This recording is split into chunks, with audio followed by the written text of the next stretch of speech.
कहा जाता है ना कि मुसीबत में ही पता चलता है कि हमारा कौन अपना है और कौन पराया है। मुसीबत में तो साया भी साथ छोड़ देता है।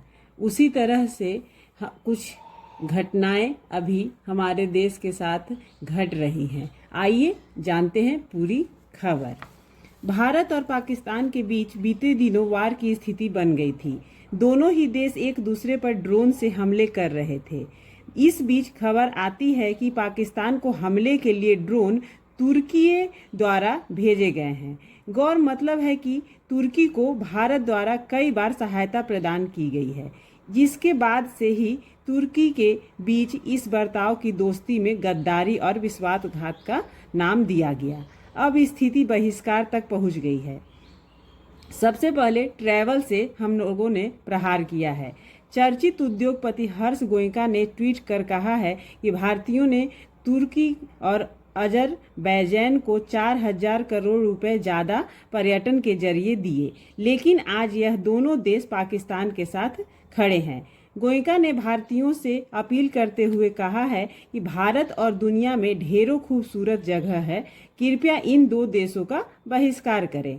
तुर्की की अर्थव्यवस्था को भारतीय पर्यटकों से बड़ा योगदान मिलता है। इस बीच सैकड़ों भारतीयों ने तुर्की और अजरबैजान की यात्रा रद्द कर दी है। इस बारे में मिली जानकारी के मुताबिक लगभग 6 दिन में ही भारत की ओर से 50% से ज़्यादा बुकिंग कैंसिल हो चुकी है।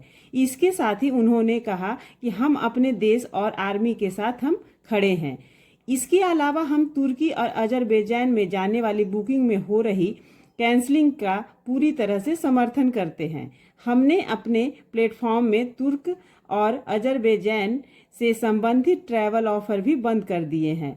भारत के व्यापारियों के संगठन ऑफ ऑल इंडिया ट्रेडर्स मतलब कैट ने भी चीन, तुर्की और अजरबैजान को बहिष्कार करने पर जोर दिया है।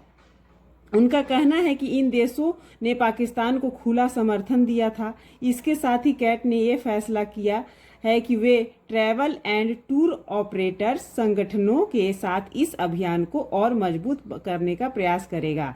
विभिन्न अन्य संबंधित वर्गों से संपर्क कर इस अभियान को तेज करेगा।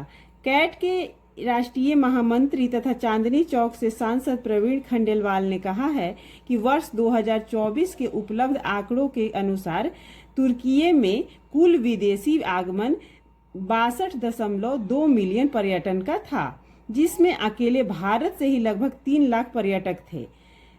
इससे तुर्की के ट्रेड पर गहरा असर भी पड़ेगा। वित्त वर्ष 2023 और 2024 में भारत ने तुर्की से 2,482 वस्तुओं का आयात किया था। ये आयात कुल मिलाकर 3.78 अरब अमेरिकी डॉलर का हुआ। भारत द्वारा तुर्की से कई वस्तु आयात किए जाते हैं। इनमें नमक और प्लास्टरिंग सामग्री, अकार्बनिक रसायन, खनिज ईंधन और तेल, परमाणु रिएक्टर और पुर्जे, प्राकृतिक और कीमती मोती, पशु उत्पाद आदि शामिल हैं। इस बीच भारतीय व्यापारियों ने तुर्की से सेब मंगाने से भी इनकार किया है। व्यापारियों का कहना है कि तुर्की पाकिस्तान को ड्रोन भेजता है। ये कह सकते हैं कि भारत के इस ट्रेड और ट्रैवलिंग बहिष्कार से तुर्कियों पर गहरा असर होगा। यह जानकारी आपको कैसी लगी कमेंट सेक्शन में जरूर बताएं और इस चैनल को सब्सक्राइब करें। तब तक के लिए राधे कृष्ण।